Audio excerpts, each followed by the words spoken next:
Americans are sort of left wondering, well, where are you and how is this so different than what you say? So to highlight her Kamala-nomics, I think, on Forbes, to me, is the biggest issue here, regardless of what she eats for breakfast. I feel an SNL coming on. Kamala-nomics. Kamala-nomics. For some reason, that word is easier for me than mayoral. I had to practice it, though, in full disclosure.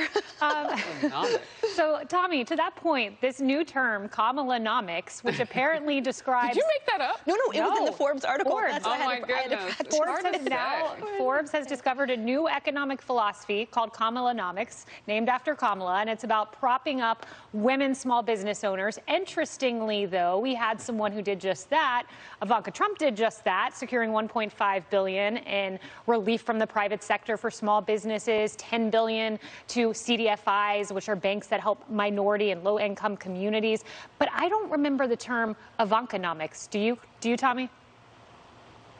No, not at all. But again, when Kamala says these things, she eats no for breakfast. I don't expect anything different from her. As we've all said, and we can all reiterate, we've expected her to do a lot more with this golden opportunity that she's been given. But I'm not going to put her really in this position because I know how she operates. I know what kind of a woman that she is. What I'm going to say is the media. You're holding this woman. It's vanity. It's all vanity, putting her on covers and giving her softball questions, not asking her questions at all. I mean, you mentioned the way that they treat Republican women, the way they treat Ivanka, Melania, the way they treated Sarah Palin. I mean, they're propping her up, putting her on the cover of magazines, and then when they put her on the cover of Vogue, she wasn't looking good enough for the woke crowd. They wanted her to be more stylish. At the end of the day, it's all about vanity. Where are the tough questions? She's been put in charge of our border crisis, and the media has failed to press her on it. So yes, I see Kamala on a cover of a magazine. I see her touting herself, how wonderful she is and her accomplishments, which, by the way, good for her. She's gotten to a great place, but I'd like to see the media pressing her. I know how Kamala operates.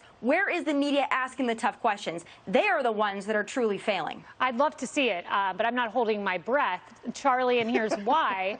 Maybe we can pop up, if we have it, that Forbes magazine cover. It does not look like a media cover here, you're scrutinizing a politician. To me, it looks like a campaign ad, and it's just that. And, you know, this comes after the LA Times created an entire beat about Kamala Harris, and it's dedicated to her historic rise. These are media organizations, not propagandists. Yeah, you're not holding your breath because you know the media. Yeah, you know, in this age of celebrity politicians, you know, I have to say that I feel like Vice President Harris is sort of the emptiest of all of them. When you look back at the amount of grief that President Trump got for being a celebrity, and he was a celebrity, there's no doubt about it, but nobody had any doubt about where he stood on the issues. And he was not shy about sharing with people where he stood on the issues. And it probably caused him a lot of headaches that he might not have needed, but he was that clear about where he stood. What does Kamala Harris stand for? I have no idea, other than she obviously stands for herself, and she's very good at promoting herself. But, you know, she had a career as a prosecutor in California, and then she throws all that out the window in order to jump on this defund the police bandwagon. But none of that, you know, when she first announced that she was going to run for president, you know, she was announced that she would definitely be the next nominee. Before the first contest, she had to bail. So even Democrats don't like her. So I don't think the celebrity thing is working out very well. Can I ask you a quick question? Because Charlie points to the politics of this. And, you know, there may be something strategic that we don't really necessarily see yet. I mean, if you have aspirations for further, what would you want? You'd want to walk away from whatever past didn't serve for the next job, right? And so you look in the last 4 years, looking forward and then looking back, it would be almost like a clean slate. You know, what did she say on the border? Well, she didn't say anything on the border. Exactly. So you can't quote what's not said. I don't know.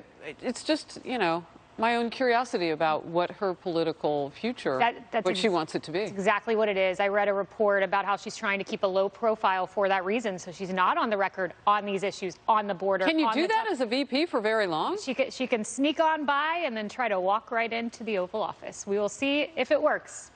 Just ahead, a former Black Lives Matter leader speaking out.